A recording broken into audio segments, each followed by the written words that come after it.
ദൈവജനമേ, നമ്മൾ സാധാരണയായി ഭയപ്പെടുന്നത് മനുഷ്യരെ തന്നെയല്ലേ?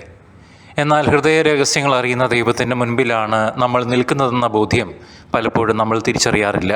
ദൈവത്തിൻ്റെ മുൻപിൽ നിൽക്കുന്നു എന്ന ബോധ്യവും ഞാൻ എന്താകുന്നു എന്ന വലിയ ചിന്തയും നമ്മുടെ തലയ്ക്കുള്ളിലേക്ക് കടന്നു വരുമ്പോൾ മാത്രമാണ് ഹൃദയ രഹസ്യങ്ങൾ അറിയുന്ന ദൈവത്തിന് മുൻപിൽ ഞാനും നിങ്ങളും നമ്മുടെ ഹൃദയങ്ങൾ തുറക്കുക. മനുഷ്യൻ ഹൃദയം തുറക്കുന്ന ഒരേ ഒരു സന്ദർഭം ദൈവത്തിന് മുൻപിൽ നിൽക്കുമ്പോൾ മാത്രമാണ്. ആരുടെയെങ്കിലും ജീവിതത്തിലേക്ക് ദൈവം കടന്നു വന്നിട്ടുണ്ടോ, ആരുടെയെല്ലാം ജീവിതത്തിലേക്ക് ക്രിസ്തു കടന്നു വന്നിട്ടുണ്ടോ, അവിടെയെല്ലാം ഹൃദയം തുറക്കപ്പെടുകയാണ്. ജീവിതം കീഴ്മേൽ മറിയുകയാണ്. മറ്റൊന്നിനു വേണ്ടിയല്ല, രക്ഷയ്ക്ക് വേണ്ടി. മനുഷ്യൻ്റെ രക്ഷ, അവൻ്റെ കുടുംബത്തിൻ്റെ രക്ഷ, നാടിൻ്റെ രക്ഷ, അതുമല്ലെങ്കിൽ രാജ്യത്തിൻ്റെ തന്നെ രക്ഷ. മനുഷ്യൻ ദൈവത്തെ കണ്ടെത്തുന്ന നിമിഷത്തിലാണ്.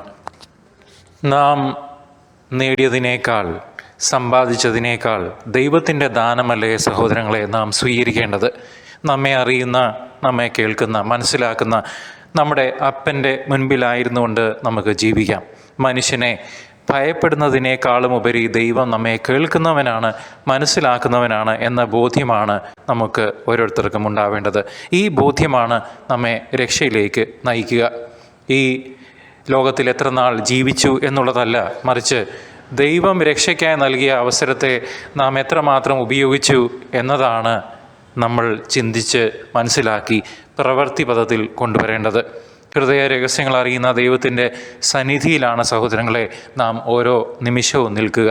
ദൈവത്തെ ഭയപ്പെടുകയല്ല, മറിച്ച് നന്മ ചെയ്യുക, തിന്മയെ മറച്ചു വയ്ക്കാതെ ഏറ്റുപറഞ്ഞ് പാപമോചനം നേടുക. മനുഷ്യരുടെ മുൻപിൽ തിന്മ ചെയ്ത് ഭയപ്പെട്ട് നടക്കുകയല്ല, ദൈവസന്നിധിയിൽ നന്മ ചെയ്തുകൊണ്ട് രക്ഷ കണ്ടെത്തുകയാണ് ചെയ്യേണ്ടത്. അനേകം അവസരങ്ങൾ ദൈവം നമുക്ക് ഇപ്പോഴും നൽകുന്നുണ്ട്. ദൈവം തരുന്ന വിലപ്പെട്ട അവസരം